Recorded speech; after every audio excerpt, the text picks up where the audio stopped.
Começa agora o programa Interação Feminina, o programa pensado em você, mulher. Reflexões, dicas, entrevistas e interação ao vivo pelo 22 99739 2852. Interação Feminina.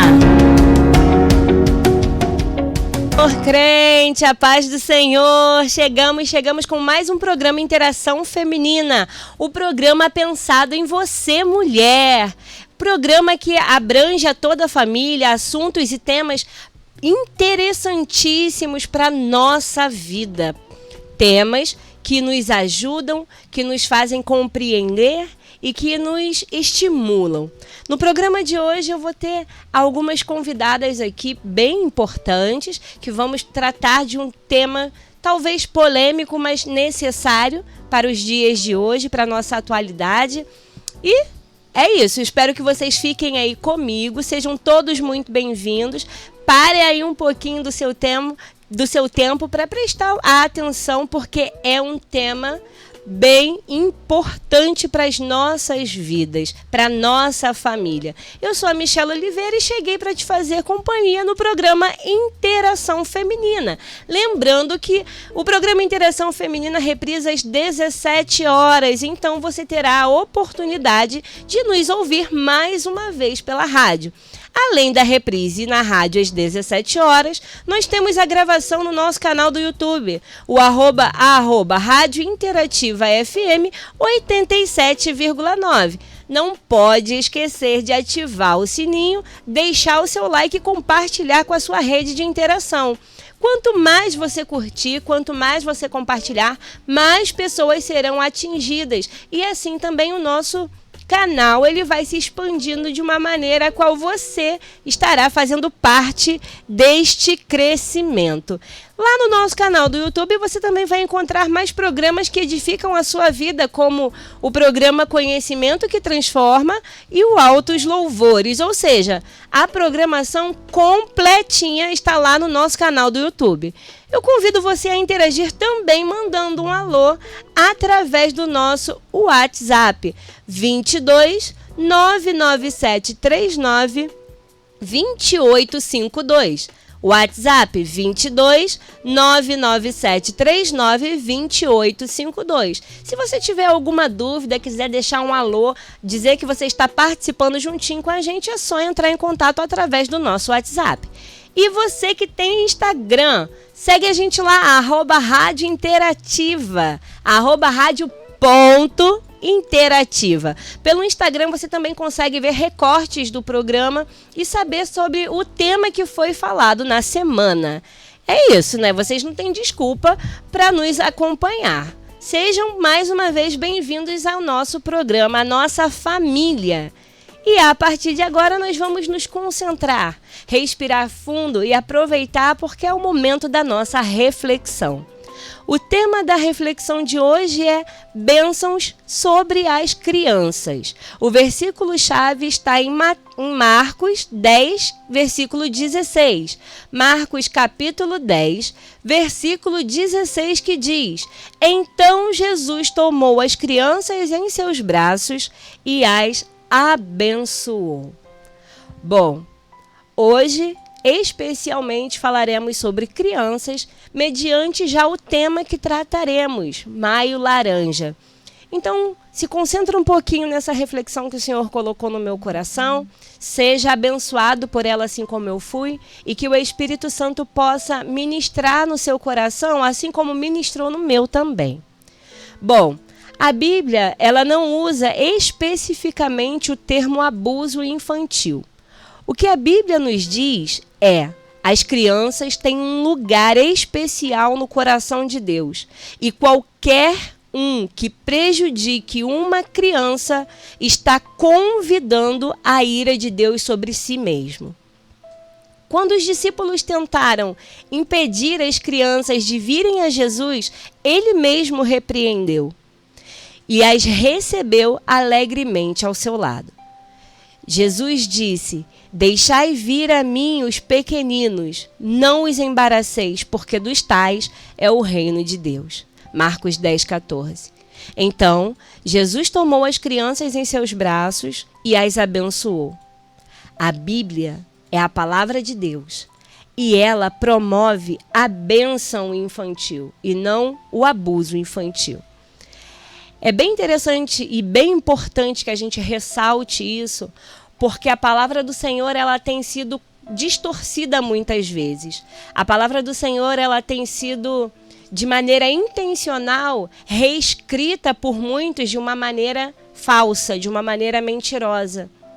O Senhor ele não deseja que as crianças passem por qualquer tipo de situação negativa. Pelo contrário, as crianças elas têm no coração de Deus um lugar especial. O próprio Jesus, como nós já lemos anteriormente, ele diz para não atrapalharmos o caminho da criança, não atrapalharmos que as crianças se acheguem até Jesus. Isso não para aí. Nós não podemos atrapalhar o caminho das crianças em hipótese alguma, porque sabemos que as crianças, de fato, são o futuro de uma geração. E quando algo acontece de maneira intencional a prejudicar essa criança, seja a criança qual for, estaremos convidando a ira de Deus sobre as nossas vidas. O abuso infantil, em qualquer forma, é perverso.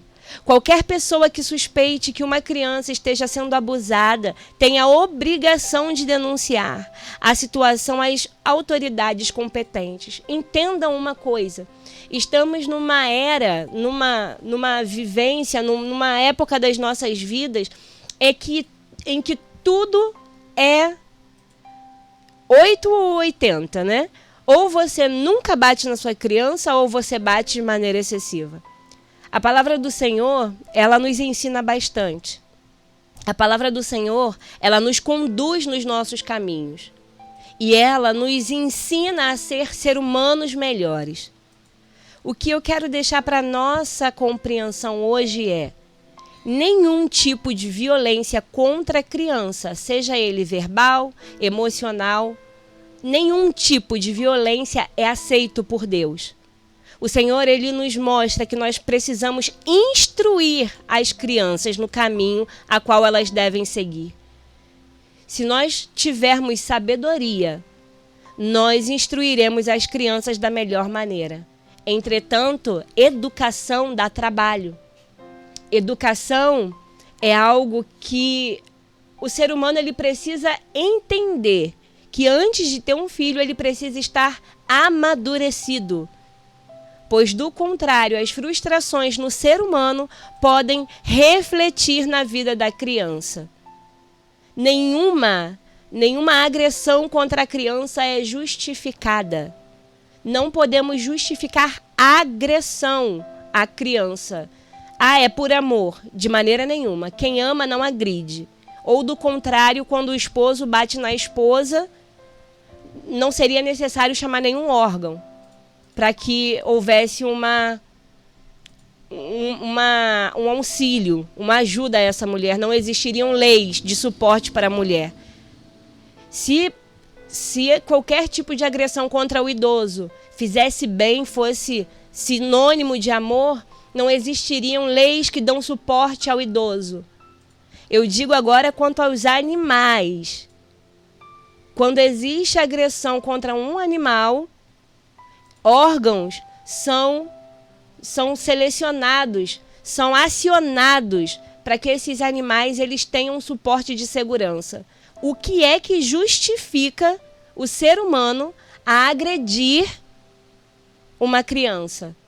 A bater numa criança de maneira a deixar marca nessa criança, de maneira a muitas vezes gerar uma lesão grave nessa criança, de deixar marcas no seu emocional. Nada justifica. E eu quero frisar bastante aqui que todo e qualquer ser humano que gerar dano nos pequeninos do Senhor estará convidando a ira de Deus sobre a própria vida. Você está querendo gerar medo, Michela? Está querendo polemizar? Não, amado, não estou não. Estou só repetindo o que a palavra nos diz. O Senhor, Deus, como muitos dizem, nós sabemos que é verdade, ele é amor sim. Mas a base do seu reino, a base do seu trono é a justiça. Então, que você esteja ciente de como você está educando a criança que está sob a sua cautela. Sob a sua tutela, na verdade, perdão. Que você esteja ciente de que a criança, ela precisa de um adulto instável, de um adulto amadurecido e saudável, para que possa instruí-la no caminho do bem. E hoje já queria adiantar a dica, né? Já queria deixar aqui mesmo a dica, que é muito importante para denunciar o abuso e a exploração sexual das crianças e adolescentes. Eu já deixo a dica aqui para vocês, que não é só uma dica, é uma informação importantíssima, eu Disque 100. E para receber atendimento ou fazer denúncias pelo WhatsApp, basta enviar mensagem para o número 61, que é o DDD 99611 0100. Vou repetir, DDD 61 9961 10100. Também é possível ser atendido pelo Telegram. Basta digitar lá na busca do aplicativo, naquela lupinha, Direitos Humanos Brasil, tudo junto, tá bom? Aí, após uma mensagem automática inicial, o atendimento será realizado pela equipe do Disque 100 ou do Ligue 180. Não toquem nos pequeninos de Jesus. Fiquem agora com o louvor. Voltamos e agora é a hora da nossa interação. Mas antes eu quero deixar um alô aqui para o pessoal que está acompanhando a gente lá no nosso canal do YouTube. Estamos ao vivo. A Bela. Oi, Bela, paz do Senhor. Muito bem-vinda, Bela. Bela que também é nossa voluntária aqui no CAF Brasil. O Adailton Medeiros. Deus abençoe, Adailton. A Bianca Barreto, a Daniela. A Marli Rocha, Silvia Paiva e Fernanda Cristina. A Fernanda deixou um recadinho aqui, ó. Coisa mais linda da minha vida. Parente de quem? Me conta. Coisa mais linda da minha vida. Voa, Manu. Vai voar. Essa menina aqui, ó, vai voar, gente. Melhor profissional da área do serviço social. Deus abençoe a cada um que está participando. Continua aí com a gente ligadinho, que agora é a hora, né, mais interessante do nosso programa, onde a gente fala sobre um tema, e o tema de hoje, eu repito, Maio Laranja. Você que quer participar com a gente, pode ser o pessoal também aí do YouTube, mandando um recadinho, deixando sua pergunta. E também através do nosso WhatsApp, que é o 22 99739 2852. 22 99739 2852. Deixa um recadinho aí pra gente, porque hoje nós estamos aqui com a Gabriela Medeiros, que é psicóloga do CRAS, pós-graduada em saúde pública com ênfase na saúde da família, pós-graduada também em psicologia educacional. A Cláudia Márcia Barbosa, que é assistente social do CRAS, a Manuele do Nascimento, que é assistente social em atuação há 4 anos no CREAS e é especialista em gestão de programas de saúde da família. Bom, nós estamos aqui com uma equipe que sabe, né, que tem entendimento no assunto, então fiquem à vontade para deixar sua pergunta, que eu já começo com a minha daqui, né? O que nós abordamos no Maio Laranja e por que chamamos de Maio Laranja? Olá. Tá saindo? Sim. Então, Maio Laranja é um mês que a gente trabalha conscientização sobre abuso e exploração sexual de crianças e adolescentes. Por que o Maio Laranja? Porque no dia 18 de maio de 1973 aconteceu um crime bárbaro na cidade de Vitória, no Espírito Santo. Araceli, uma menina de 8 anos, ela estava saindo da escola, né? E ela foi raptada, estuprada, violentada, carbonizada. Seu corpo foi encontrado uns 6 dias após, né, esse crime, né, numa mata. E até hoje, ninguém foi punido. Até hoje. E o porquê maio laranja? O maio eu já expliquei o motivo. O laranja, eu até vim com a blusa, né, para mostrar. Por quê? Essa flor é o simbolismo dessa campanha, né? Que o nome dela é Gérbera, né? Por que a flor Gérbera que eles escolheram? Porque ela remete aos desenhos de primeira infância de uma criança, né? A gente, criança, só desenhava florzinha assim, né? Então, eles fizeram uma associação dessa flor, a fragilidade dessa flor, com a fragilidade de uma criança. Por isso, maio laranja. E a flor é laranja também, né? É meio laranja com amarelo, entendeu? Por isso, do maio laranja, por conta do dia que aconteceu, do mês, e eles associaram a flor à imagem da criança e do adolescente. Entendeu? É sempre bom a gente ficar sabendo desses detalhes, né? Porque a gente tem basicamente uma cor para cada mês. Mas a gente até aqui, antes do programa ir ao ar, o Marcelo estava falando que em alguns lugares colocaram amarelo e tudo mais. E ele se perguntou, mas amarelo não é setembro? E é bom a gente aprender a distinguir, aprender o significado também, porque é de importância. E a gente passa a compreender melhor que realmente toda criança desenha a Gérbera sem saber o nome, né? Sim. É aquela florzinha, para quem está acompanhando a gente pela rádio, não consegue ver a imagem, é aquela florzinha, né? Que é um círculo no meio, com aquelas pétalas bem largas ao redor. E realmente toda criança que passa pela educação infantil, pelo menos, é um dos desenhos mais marcantes na infância, né?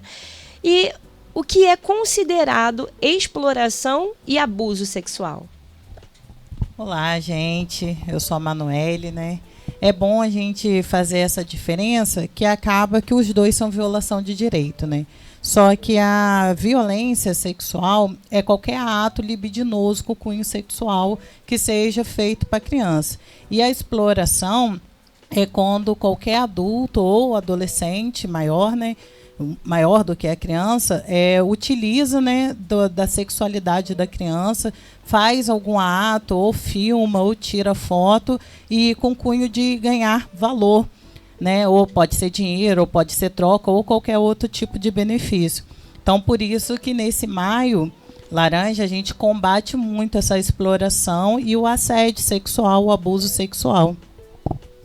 E como é que faz, né? Como fazer quando sabemos de uma criança que está sendo vítima de abuso ou exploração sexual? Oi, pessoal. A principal coisa que a gente precisa fazer, né? Aquele que soube ou tem algum vizinho, alguém conhece alguém que está sendo vítima de abuso ou exploração sexual, é denunciar. E a gente estava aqui até conversando antes sobre isso, né? Que o principal órgão que recebe o principal órgão que trabalha com essa denúncia é o Conselho Tutelar, e tem o Disque 100, né? Que é um número prático que todo mundo tem acesso. Então, é pelo Disque 100 que eles recebem a denúncia e encaminham para os órgãos competentes, inclusive o Conselho Tutelar, né? É bom falar também que o Disque 100, a denúncia pode ser anônima. Você não precisa se identificar. Você só precisa passar os dados da criança, o máximo que você tiver, endereço, telefone, nome de pai, nome de mãe, a situação que você desconfia. E você não precisa ter certeza de que está acontecendo o abuso. A mínima suspeita já pode estar sendo feito esse encaminhamento, essa denúncia pelo Disque 100.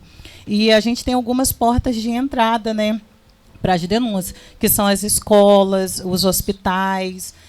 Todas essas são espaços que geralmente ocorre a primeira denúncia.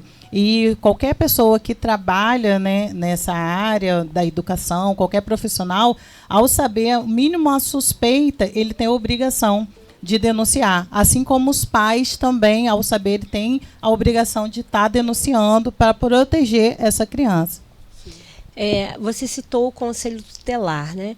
Quais são os outros órgãos que ficam envolvidos nesse processo? Então, a gente tem o CRES, né, que até a Manu trabalha no CRES, técnica do CREAS. A gente tem o CRAS também, que de certa forma está envolvido, né? Porque a gente atende famílias também, a gente acolhe, a gente ouve casos e a gente trabalha em conjunto. Mas tem o CREAS, tem o CRAS. O Ministério Público, a gente estava falando, no caso, eles trabalham como fiscalizador. Então, se eles recebem a denúncia, por exemplo, do Disque 100, eles encaminham para esses órgãos competentes. O principal é o Conselho Tutelar, mas tem toda essa rede assistencial que deve trabalhar em conjunto, principalmente, por exemplo, quando uma família chega num CRAS e declara que tem alguém sendo vítima, né, de abuso sexual. Nosso papel como técnico é começar a fazer o acompanhamento dessa família, mas também encaminhar para os órgãos competentes, Conselho e também o CREAS. E polícia, delegacia também. Excelente. É possível orientar a criança sobre o que seria um abuso sexual? Sim, é possível. A família, né, também pode conscientizar essa criança. A escola também trabalha, principalmente no mês de maio. A escola faz projetos e faz mesmo, e da educação infantil até o ensino médio. Esse mês sempre tem projetos nas escolas. E também é importante em casa, né? Assim, o principal é você ensinar aquela criança a nomear as partes íntimas. Sim. Né? Porque caso aconteça algo, ela saber identificar onde está sendo e falar, né? E nada de também, gente, que é importante. Aí a mãe brinca com a criança. Vamos guardar segredo de papai. Não conta isso pro papai, não. A criança, ela não tem esse discernimento de qual segredo guardar e qual não guardar. Então, é bom também evitar esses tipos de brincadeiras, né?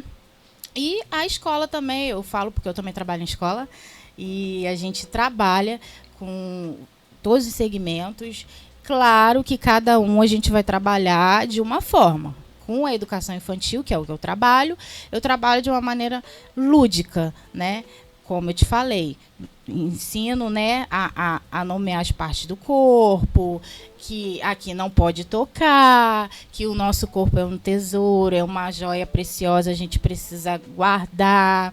E, como eu falei, cada um vai trabalhar de um segmento de uma forma diferente. Mas, assim, essa orientação, isso você já está... porque, assim, tem criança que... A gente vai falar mais isso à frente, mas que não entende que aquilo que ela está passando é um crime, entendeu? Mas é importante tanto vir de casa quanto vir da escola. Sim, é isso que eu ia comentar, estou te cortando, que a gente estava conversando antes também, e vendo a importância que precisa primeiramente vir da família, né? Esse entendimento para a criança. Porque muitas das vezes acontece que a família falha nisso e acaba sobrecarregando as outras instituições, a escola principalmente. Mas o papel principal deveria de ser da família, não da escola, não dos outros locais. E quando não há família para educar, incentivar, mostrar, acaba sendo outros lugares que acaba recebendo essa responsabilidade, e aí a criança pode receber essa informação da forma como ela ouvir, né? Então a família deveria de ser o primeiro lugar, o mais importante para ela receber essas orientações. É dever da família, né? Eu ia falar... É dever da família. Eu ia entrar com essa fala, porque a responsabilidade da criança, por si, né, é dos responsáveis. A escola e os demais órgãos, eles são um suporte. Até porque evitaria até outras situações de a criança chegar em casa falando sobre o tema e o pai e a mãe se assustar, por exemplo, ficar, né, desconfortável ou chocado, o que não deveria acontecer, até porque dentro da escola, como você falou, está sendo citado de uma maneira lúdica. Mas quando a criança já vem com essa bagagem de aprendizado, ela vai chegar em casa conversando com os pais da maneira como ela aprendeu. Sim. Não é? Então, assim, vamos reforçar aqui que essa instrução... Não apenas essa, né? Mas as funções principais, as primordiais, as informações sobre a vida da criança é dos responsáveis, né? É quem tem a guarda da criança, seja pai, mãe, avó, tio, enfim, né? Para que a criança não seja, né, possivelmente pega como você disse, sem saber o que está acontecendo ali com ela. Estão tocando, estão mexendo e a criança, como inocente que é, como a pureza que tem, não vai saber que está sendo feito nela um mal, não é? E qual é o índice de crianças ou adolescentes sendo abusados e onde ocorrem? Eu vou pegar uma colinha aqui que a gente pegou algumas informações. A gente pegou da fonte do site Faça Bonito, né, que é um projeto, e tem do Instituto Liberta também. A gente viu que o Brasil está de país assim, mundial, em escala mundial, está no segundo lugar do ranking, né, de índice de exploração sexual de crianças e adolescentes, estando apenas atrás da Tailândia. E por ano, de acordo com um panorama organizado pelo Instituto Liberta, são 500 mil vítimas que sofrem, né, abuso sexual e exploração sexual. Os dados mostram que a cada 24 horas, 320 crianças e adolescentes são explorados sexualmente no Brasil. No entanto, esse número pode ser ainda maior, já que apenas 7 a cada 100 casos são denunciados.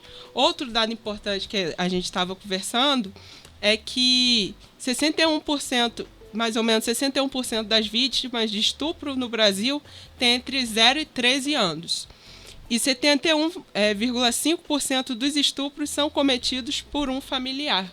Outro dado também que eu estava vendo é que o perfil dessas crianças e adolescentes são geralmente de pessoas negras, que estão em vulnerabilidade social, né, que estão em periferia.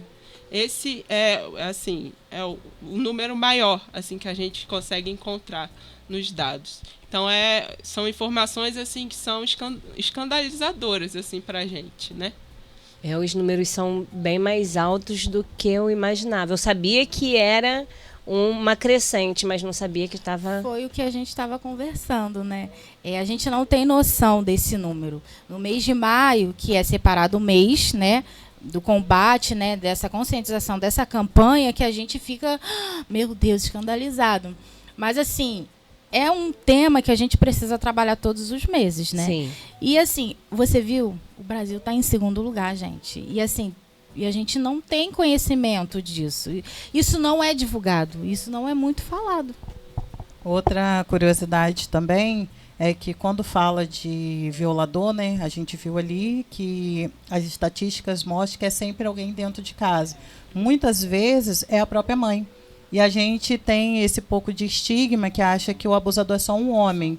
Não, existem mulheres Sim. também que abusam sexualmente de seus filhos e de parentes. Também tem a questão que não são só meninas, né? Mulheres. Sim. Existem casos com meninos também, né? Sim. Claro que em maior parte são meninas, são adolescentes. Mas existem dados que os meninos também são abusados, são explorados sexualmente. Sim, a gente precisa tomar de fato cuidado das nossas crianças, com as nossas crianças, e abrir os olhos para essa questão de sexualidade, porque a gente foca muito na menina, né? Sim. Não vou deixar brincar porque é menina, não vou deixar ir na casa porque é menina. Mas quando é menino, existe meio que uma despreocupação, entre aspas, dos responsáveis. Não é menino? Vai, né? E a gente precisa entender que essa circunstância ela acontece independente do sexo da criança. Então, as nossas crianças precisam de cuidado. E qual o papel da política de assistência social nesse contexto? Quais são os equipamentos e setores envolvidos e as suas atribuições? Então, a política de assistência social, ela diz que nós temos que trabalhar em uma rede intersetorial, ou seja, todos os órgãos eles devem conversar entre si. Por isso que nós falamos que tem várias portas de entrada, pode ser a escola, que é a área da educação, pode ser a saúde, a delegacia que encaminha para a gente, o conselho tutelar. Só que cada um tem a sua atribuição nessa situação, né? O CREAS, ele trabalha quando o conselho já encaminha ou a polícia já encaminha, quando já houve, né, a violência. Então, a gente vai trabalhar para que não ocorra, para que essa criança não continue num ambiente em que ela esteja sofrendo por algum tipo de violação. E aí o CRAS, ele trabalha como um braço do CREAS, que a gente encaminha as famílias quando os vínculos ainda não estão rompidos para tentativa de prevenção né, é onde eles vão trabalhar esse cuidado, né, de saber que esse tipo de violação não pode ocorrer. Como a gente estava conversando sobre situações, né, existem vários ciclos de reprodução. A mãe passou por isso e sobreviveu, então ela naturaliza que o filho vá passar por aquilo. Às vezes a gente também não pode generalizar, mas tem algumas situações que o abusador é o provedor daquela família. Sim. Então, às vezes, a pessoa é conveniente com aquilo, conivente com aquilo, né? Porque se ela romper com aquilo, ela falar, ela denunciar, ela perde a sua renda. Então, às vezes, finge que não sabe, né? Finge que não está acontecendo. Então, os órgãos da política, eles vão trabalhar nisso, nesse intuito de prevenção e de sanar com as questões de violações que ocorrem. Conscientização também, né? Porque muitas das vezes algumas pessoas dentro de casa não percebem que estão sendo que seus direitos estão sendo violados. Tem essa dependência financeira, emocional, e a pessoa, geralmente a mulher, acaba ficando dependente daquilo e ela mesma não tem a consciência de que ela está sendo violentada, seu direito está sendo violentado. A gente falou aqui também sobre a parceria com a escola. Como é que os professores, os profissionais de saúde e demais órgãos que trabalham diretamente com esse público podem ajudar na identificação de casos de violência sexual contra as crianças? Então, eu vou falar na parte da educação, porque eu trabalho, né? E, assim, o professor, ele está frequentemente ali com aquele aluno, né? E, então, a criança ou adolescente, né, que ela sofre algum tipo de abuso, ela dá sinais de alerta, né? E o professor, como está ali todo dia, ele percebe. Não estou dizendo que ele percebe já que ela está sendo abusada. Sim. Não, ele percebe mudança de comportamento naquela criança. Sim. Fala pra gente um pouquinho sobre essa mudança de comportamento. Então, assim, são vários, né? Sim. Alterações de sono, de humor, né? Irritabilidade. A criança que ela era bem, assim, simpática, ela fica mais na dela, introspectiva. Tem crianças, né, que voltam a ter comportamentos infantis. Comportamentos que ela já tinha deixado, exemplo, fazer xixi, chupar dedo, retrocede tudo, elas voltam a ter esse tipo de comportamento. Crianças também passam a ter comportamento sexualizado. Comportamentos que não para ela ter com aquela idade, ela passa a ter esse tipo de comportamento. Rendimento na escola também, né? Queda no rendimento escolar, entendeu? Isso aí é notório. Então, o professor, ele está ali todo dia, ele conhece aquela criança, né? Então, ele vai perceber esses comportamentos, essa mudança súbita de comportamento naquela criança. Então, o que ele vai fazer? Ele vai direcionar essa criança para a equipe técnica, entendeu? E a equipe técnica, ela vai fazer um relatório para o conselho tutelar, porque a escola, ela não é um órgão que ela é investigativo, não é isso, entendeu? Ou seja, qualquer suspeita, a escola vai fazer um relatório para o órgão a que compete. A escola, ela só está ali como porta de entrada, né? Que, assim, eu acho que muito dos casos é descoberto na escola. Sim. Tanto nesse mês de maio, bomba casos, entendeu? E em outros também, até que o aluno conta ou para a aluna, e a aluna conta para o professor, ou o aluno conta para o professor mesmo. Mas, assim, eu deixo claro, a escola, ela não tem esse papel de investigação, de ficar perguntando. A escola vai fazer um relatório para o conselho tutelar, e o conselho tutelar que vai, entendeu, direcionar, encaminhar. Os outros profissionais de saúde e outros órgãos, tem a igreja também, que é um lugar Sim. que eu acho que poderia trabalhar mais com certos tipos de questões, mas a gente entende também que são questões complexas e que, às vezes, temas difíceis de, dentro da igreja, por exemplo, trabalhar, mas seria um lugar muito importante. Porque na igreja trabalha a convivência, né? Estar junto em comunidade, e ali seria um bom lugar para trabalhar certos temas, porque pessoas sofrem abuso também dentro da igreja. Sim. Só que muitas das vezes elas não ficam à vontade para compartilhar, né? Não se sentem acolhidas. Nos outros setores, saúde, a gente todo momento quando estava estudando, eu via muito a questão do trabalho de conscientização, que é importante. Como a gente falou, não só no mês de maio, mas o ano todo deve ser exercido esse trabalho. Tanto na escola como na saúde, os postinhos, né, no período, os postinhos, a parte da saúde em si, nesse período, cada mês, né, elas trabalham com os temas.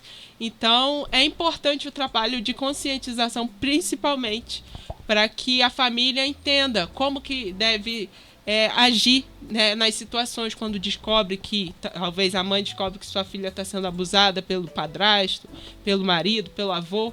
Como que ela vai lidar com isso, né? Porque deve ser um baque, né? Eu nunca passei por isso, mas já ouvi experiências, já li experiências na época de estágio, assim, de famílias que às vezes não tinham esse entendimento. Às vezes acobertava a situação por achar que é normal, acaba naturalizando aquilo. Mas não é. Quando a gente tem o entendimento e é conscientizado disso, nosso olhar abre, né, para a situação. Sim. Se a gente não sabe o que pode, o que não pode, tudo vai poder. Né? Por isso a importância de vir desde a infância, né? Sim. A próxima pergunta é: em uma situação de violência sexual intrafamiliar, como é o procedimento? Eu acho bem complexo, né? Então, isso daí não é tão complexo, porque como nós falamos, né, geralmente é alguém de dentro de casa. Sim. Então, sempre vai ser ou o pai, ou a mãe, ou um tio que tem proximidade com essa família. E o que acontece? Os procedimentos são os mesmos. Essa família, dependendo de qual foi a porta de entrada dela, ela vai ser encaminhada para a delegacia. E se essa pessoa tem um embate, né, que às vezes as pessoas confundem, as meninas trouxeram uma questão sobre vai ao conselho tutelar, a mãe vai ao conselho tutelar e narra. E ali o conselho orienta essa pessoa a ir para a delegacia, porque quem investiga o crime é a delegacia, a polícia. Nós vamos dar todo o suporte, conselhos, equipamentos vão dar o suporte. E ali as pessoas ficam, mas o conselho não fez nada. Então, é importante você saber que é dever da família proteger. Sim. E aí, na ausência dessa família, o conselho entra como mediação, como os outros órgãos vão entrar tentando fazer a mediação para suprir, né, isso. E indo à delegacia, fazendo a ocorrência, essa pessoa vai ser ouvida e vai ser encaminhada, dependendo do tipo de violência que aconteceu, ela vai ser encaminhada para o hospital para depois ser encaminhada para o IML, para ter questões de medicamento, que precisa, qualquer coisa. Então, é sempre importante. Nesse caso, quando é o pai ou a mãe, alguém da família, é possível pedir uma medida de afastamento dessa pessoa. O ECA ele não estabelece uma idade para esse afastamento. O ECA trata adolescente, criança até os 12 anos e adolescente de 12 completo até os 18. Então, mas nós temos o Código Penal que trabalha junto, né? E o Código Penal diz que até 14 anos não pode consentir. Então, se aconteceu, é crime previsto no Código Penal, passível de ser penalizado até 8 anos, se eu não me engano. Então, isso é muito importante, que às vezes as pessoas pensam assim, vai denunciar e vai continuar convivendo com essa pessoa dentro da casa? Não, tem medidas. E em casos assim, extremo, que aconteceu, que não tem como sair dali naquele momento, essa criança pode ir para um acolhimento. Isso. Temporário, ou pode o conselho, e aí quem faz essa mediação é o conselho tutelar, que vai estar vendo alguma família próxima que possa estar com essa criança, até que a polícia investigue e veja o que realmente aconteceu. Mas é muito importante a gente ter isso em mente, porque às vezes as pessoas pensam que é uma receita de bolo, né? Eu denunciei e agora ele vai sair de casa. Não, todo mundo tem direito ao devido processo legal. E, às vezes, isso parece injusto, né? Mas aí, por isso que nós temos os outros órgãos que funcionam muito bem, né? Quando eles estão bem articulados. É porque não é apenas uma denúncia, né? A gente ouve várias situações e uma delas é a mentira. Que infelizmente acontece também. Um ser humano tentando prejudicar o outro cria uma situação e por isso essa investigação toda, para que não haja erro no procedimento e ninguém seja acusado ou tratado como acusado, né, sem ter culpa nenhuma na situação. Não sei se vocês viram, ontem estava passando uma reportagem de um cara que ficou preso 12 anos por do estupro. E agora conseguiu provar que ele era inocente, ele foi libertado agora. E aí a gente entende um pouco do senso comum, que nem os bandidos, né, aceitam os estupradores. Então a gente sabe que uma pessoa que entra com uma estigma, denúncia, né, dessa, eles acham assim, vão pagar o mal com o mal. Sim, então o que esse cara não sofreu lá dentro durante esses 10, 12 anos, não me lembro, para agora ele sair e tentar reconstruir a vida dele. E aí a gente traz um pouco para a saúde mental, sim, que afeta tanto essas pessoas que sofreram. Ele, nesse caso, ele entrou como um abusador e saiu como uma vítima. E todo esse tempo que ele perdeu, ele não vai conseguir recuperar.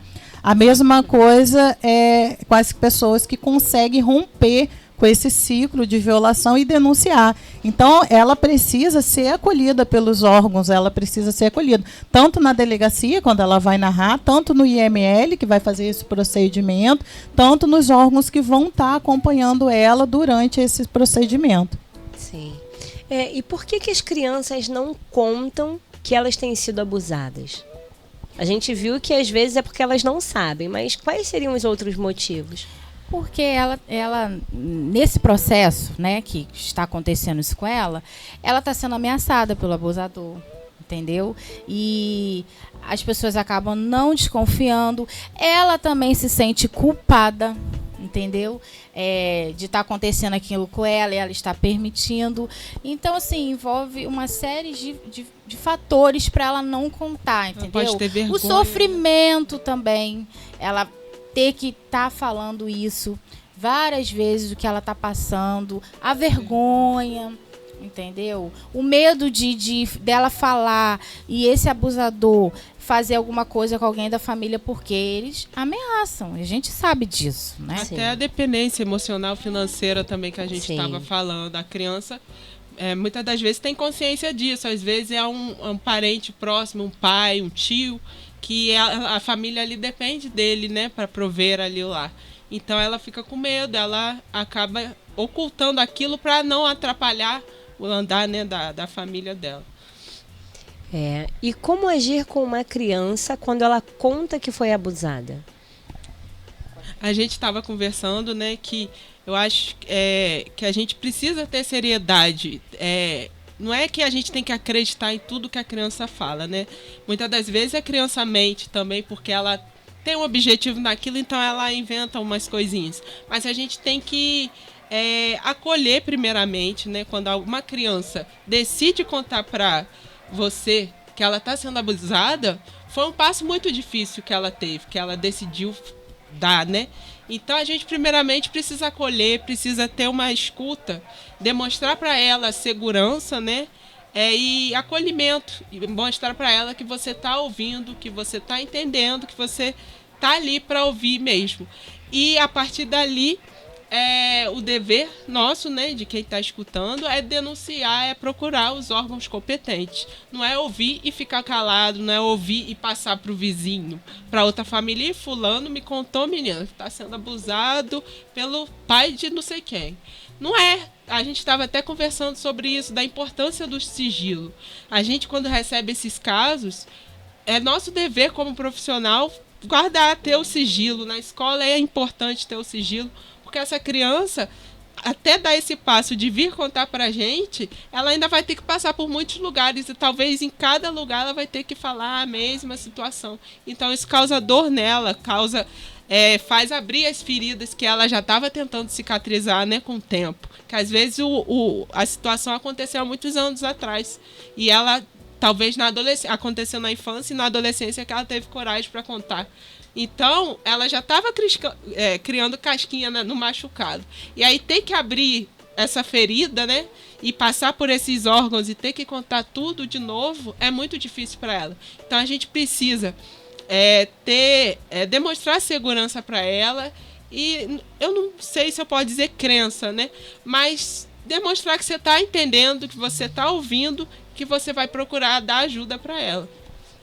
É importante a gente ressaltar aqui que durante esse acolhimento é necessário, né? Se a criança, eu acredito que não seja tão difícil, porque se a criança ou adolescente chegou e te contou isso, é porque já existe um vínculo ali de segurança. Então, nesse momento, você como adulto racional, você tem que ter entendimento emocional para não fazer aquela criança entrar em detalhes do que aconteceu. Então, você tem que parar, mostrar àquela criança que ela está segura, que o que ela te passou você vai levar à frente, você vai segurar na mão dela durante o processo, mas não fazer ela contar os detalhes, porque é da nossa natureza humana mesmo querer saber, para saber se ela vai cair em contradição. A gente é tudo meio que detetive, né? E aí a gente quer, mas o que aconteceu? E aí depois pergunta de novo para ver se a aluna vai cair em contradição. E isso a gente não pode fazer. Isso é errado, porque a gente faz essa criança passar por tudo aquilo de novo. Então, a criança chegou, ai, tia, eu estou muito triste, ou você chegou e perguntou, o que aconteceu? Você teve baixo rendimento, você era um aluno tão exemplar. E aí a pessoa fala, não, está acontecendo uma situação que eu não quero falar, está acontecendo uma situação que me dói muito. E aí, geralmente, nesse primeiro desabafo, a criança nem consegue falar, ela já desaba. Então, nesse momento, você fala, olha, não importa o que está acontecendo, eu vou passar essa situação para o conselho tutelar, para o órgão competente, e eles vão te ajudar. Porque você precisa também dizer para essa criança que o que ela confidenciou a você, você vai estar passando por órgão competente, porque senão ela vai se sentir traída. Sim. Imagina depois, chega lá o conselho tutelar na casa da pessoa, não, porque sua filha falou na escola porque ela foi abusada. Então, olha só, essa criança vai falar, poxa, eu contei para uma pessoa que eu confiei, então não posso confiar mais em ninguém. Sim. E ela vai se fechar naquilo dali, e aí você perde tudo que poderia andar. Então, é muito importante a gente ter em mente isso, a gente tem que oferecer um ambiente seguro, um ambiente acolhedor, mas passar para os órgãos responsáveis. E quem trabalha, quem é técnico como a gente, né? É passível, até se você não fizer nada, se você não encaminhar essa denúncia, você pode perder o seu órgão, né, o seu CRES, o seu registro, porque é obrigação de qualquer um que esteja no equipamento público receber qualquer denúncia, é sua obrigação passar. É que às vezes a gente trabalha em alguma esfera pública e fica assim, vou prejudicar tal lugar, vou prejudicar tal equipamento. E aí a gente quer se ausentar daquilo dali, mas por lei a gente vai ser penalizado. Mesmo que seja suspeita, nós temos o dever de encaminhar, entendeu? Porque a investigação não nos cabe, mas a gente tem o dever de encaminhar. Vocês saberiam responder se algum civil que também não encaminha, ou que não fala, mas que sabe, ele também se prejudica de alguma maneira?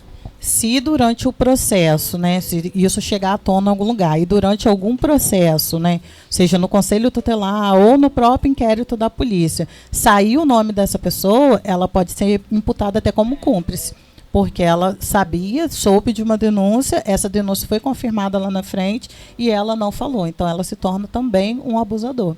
Eu estou falando porque eu já tive um caso desse, que a pessoa contou na igreja e aí falaram lá, o pastor, o presbítero, falou assim, não, isso daí foi o inimigo querendo atrapalhar o ministério.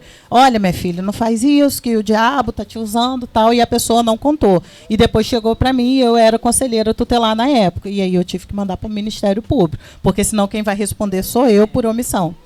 Então, é dever de todos. De todos. As crianças, elas são muito frágeis. E as crianças, elas não sabem se defender. Elas não sabem, de fato, a quem recorrer. Às vezes, a gente, como adulto, não sabe. Né? A gente não sabe o que significa CREAS, a gente não sabe o que é CRAS, a gente não sabe o que é Conselho Tutelar de fato. Né? O que esses órgãos estão ali, qual a necessidade desses órgãos e qual a função desses órgãos, a gente não sabe. Se a gente... Entretanto, o adulto tem como buscar saber, a criança não tem. Né? A criança não tem esse entendimento, essa maturidade que pode pedir ajuda sobre esse assunto. Uma vez que ela estiver passando por tamanho terror, em quem ela vai confiar?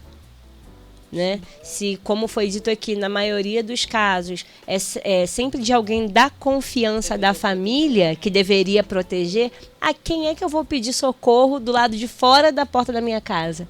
não é? Então, assim, que nós como vizinhos, que nós como parentes tenhamos esse discernimento, essa compreensão. Que se estivermos vendo alguma coisa, desconfiando, porque foi dito aqui que não é necessário que seja visto, né? Que tenha certeza, mas qualquer suspeita, não só em relação à sexualidade, né? Abuso sexual, mas qualquer tipo de abuso, correto? Então, assim, qualquer tipo de abuso, você está vendo aí uma criança apanhando, sendo espancada de um jeito ou de outro, denuncie, faça a sua parte. É melhor a gente denunciar e às vezes ficar assim incomodado com uma situação que possa acontecer do que a gente se sentir culpado depois de uma criança levar uma surra e virar óbito. E só para desencargo de consciência, né, reforçar que tem o Disque 100, que você pode fazer a sua parte sem se envolver diretamente nisso. Então, você faz uma denúncia anônima e você sabe que isso daí vai ser investigado depois e vai acontecer. Eu sempre digo assim, o pior é você não acreditar naquilo, você suspeitar, não acreditar e depois essa confirmar. Criança acontecer alguma coisa muito pior. Acho que a culpa de você não ter se envolvido vai ser muito pior do que ter se envolvido. Não, e tem gente que fica pensando, mas eu não tenho certeza. E se não for? Eu posso prejudicar fulano. Mas é aquilo que a gente está falando. Suspeita, denuncia. Se não for, beleza. Não vai dar em nada, gente. Mas e se for? Essa criança vai ficar nessa até quando? Então, denuncia de forma anônima. Ninguém vai saber que foi você, se é um vizinho. Ninguém vai saber. Disque 100, anônimo. Mas o pior é você ter aquele pontinho, sabe? E não fazer nada. Entendeu? Se não for, ninguém vai pagar, não vai acontecer nada. Mas e se for, aí sim, entendeu? Sim. E qual o papel do CRAS quando recebe uma família que declara que a criança ou adolescente foi vítima do abuso?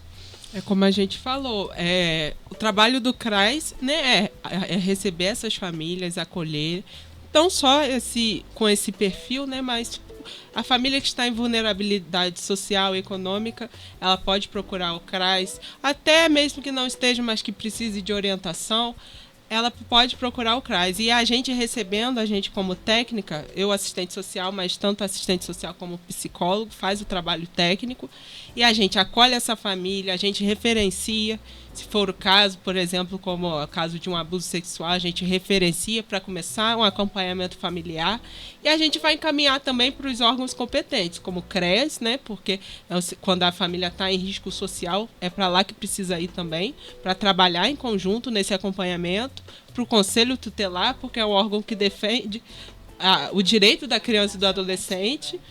E também, dentro do CRAS, tem os serviços de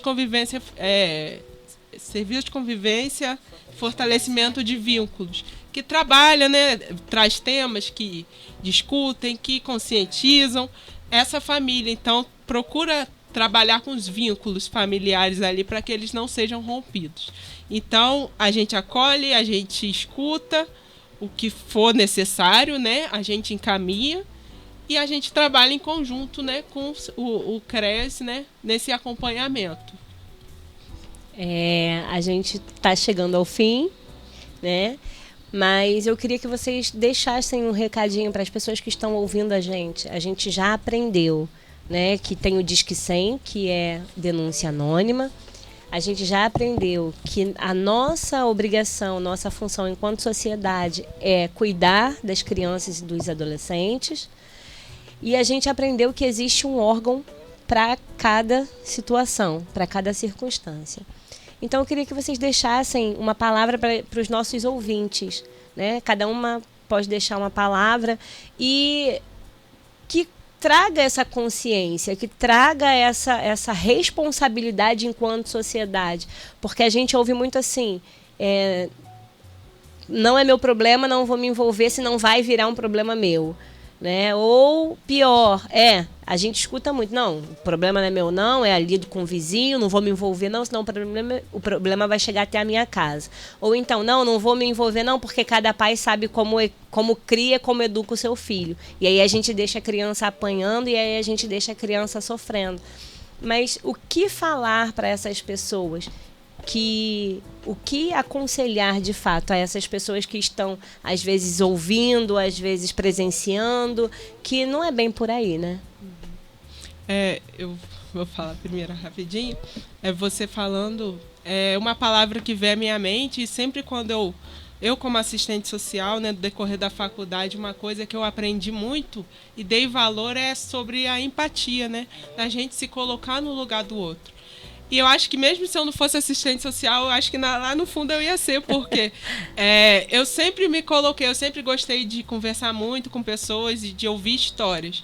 E é o que eu tento exercer na minha vida mesmo, tanto pessoal como profissional, é de ter empatia, de me colocar no lugar do outro. Nessas situações, não é eu já ouvir e sair julgando, mesmo que eu não julgue ali na hora com a pessoa, mas em casa, falar mal da situação. Mas eu tentar me colocar no outro e tentar sentir a dor do outro, né? Porque a gente precisa ser sensível a essas coisas. Claro que nem tudo a gente pode levar ao pé da letra, a gente também não é bobo, a gente pode ser enganado muitas das vezes, mas eu acho que a gente precisa ter essa empatia com o outro e que muitas das vezes ele não precisa nem que tenha uma solução ali na hora, ele só precisa ser escutado e ser entendido, ser compreendido. Então acho que a palavra que eu deixo hoje é empatia. E assim, a luta é de todos nós, né? E assim, o ranking já mostra que o Brasil está em segundo lugar. Então, assim, a gente precisa fazer a diferença, né? São as nossas crianças. É o nosso futuro. E assim, eu acho que para uma criança chegar para você e falar o que está acontecendo com ela, porque ela confia e ela está pedindo ajuda, entendeu? 71% dos casos são pessoas dentro de casa. Se quem está dentro de casa é quem deve proteger e não faz essa função, e ela chega para você, ela conta, ela te pede ajuda, você não pode recuar, não deixar de fazer alguma coisa por ela. Você precisa continuar, ajudá-la, né? Você escuta, você vai apoiar, mas você vai encaminhar para quem compete. Mas se ela deu esse passo para você, você pode dar mais um passozinho por ela, né? Eu acho assim, se todo mundo, né, todos os meses precisa ser trabalhado isso, não somente no mês de maio. Claro que o mês de maio é o mês que tira para fazer essa campanha, né, de conscientização. Mas eu acho que esse assunto, ele precisa ser falado mais, né? Porque, assim, muita gente não tem noção. Ainda é um tabu, né? Que a gente está em segundo lugar, gente. Olha, em segundo lugar. Então, assim, eu acho que se todo mundo fizer um pouquinho a sua parte, como ela falou, empatia, vai melhorar. Porque tem muita gente que sabe e não faz. Foi o que eu falei, mas e se não for? Eu posso prejudicar. Mas, assim, a gente precisa fazer alguma coisa. Ajuda, orienta, se é um sobrinho seu e você vê que o pai e a mãe não falam, você orienta seu sobrinho em relação a isso. Eu tenho uma filha de 2 anos, uma de 7. Eu, desde pequeno, já vou trabalhando isso com elas, falando isso com elas. Não pode, aqui não pode, só a mamãe. Entendeu? Ensinando. Então, eu acho que se cada um fizer isso dentro de casa, já está ajudando muito, porque a escola já vai fazer a parte dela. Sim. Então, começa dentro de casa, entendeu? E é uma luta de todos nós. E é isso. Eu vou deixar uma frase da irmã Dulce, que ela falava que nós temos que ser a última porta em que alguém bate, né? E eu tenho isso, e o equipamento que eu trabalho, que é o CREAS, a gente trabalha com as pessoas nas piores situações da vida dela. Então, a gente sempre tem esse cuidado de não culpabilizar a família, né? Porque a gente entende como que é difícil para alguém falar que algo desse tipo está acontecendo dentro da sua casa. Assim como o usuário, né, como a pessoa que foi abusada, ela sente culpa, ela sente vergonha, a família também sente culpa, porque eles não perceberam que aquilo estava acontecendo. Então, não importa se tiver isso acontecendo na sua casa, não é culpa sua, e você tem toda uma rede de apoio que pode te ajudar a acabar com esse ciclo de abuso. Então, é importante você tomar coragem e ligar, denunciar, procurar os órgãos competentes, para que isso não venha se reproduzir em outras famílias ou em outras pessoas. Então, assim, eu gostaria de finalizar dizendo que enquanto tem vida, tem esperança, né? Então, se você está vivo, ainda não acabou. Isso não é a pior coisa que você vai passar. Então, assim, se você chegou até aqui, você vai conseguir superar, e você criando coragem, denunciando e buscando ajuda, com certeza você vai conseguir superar todo esse ciclo e todo esse trauma que isso traz. Bom, meninas, foi um prazer recebê-las aqui. Eu estive aqui com a Gabriela Medeiros, que é psicóloga do CRAS, a Cláudia Márcia Barbosa, que é assistente social do CRAS, a Manuele do Nascimento, que é assistente social em atuação há 4 anos no CREAS, que puderam nos explicar um pouco mais sobre esse tema que ainda é um tabu, mas que precisa deixar de ser dentro da nossa casa, nas escolas e na nossa comunidade no geral. Porque as nossas crianças são vulneráveis e nós precisamos ser os defensores dessas crianças. E é isso, que vocês tenham entendido, né, a importância do papel de cada cidadão dentro dessa linha tênue de não quero me meter na vida do outro, mas não se trata disso. Se trata de defender um vulnerável. Nossa obrigação como ser humano é cuidar das nossas crianças. Então, espero que você tenha ficado com a gente até agora e até a semana que vem. Fiquem com Deus. Até lá.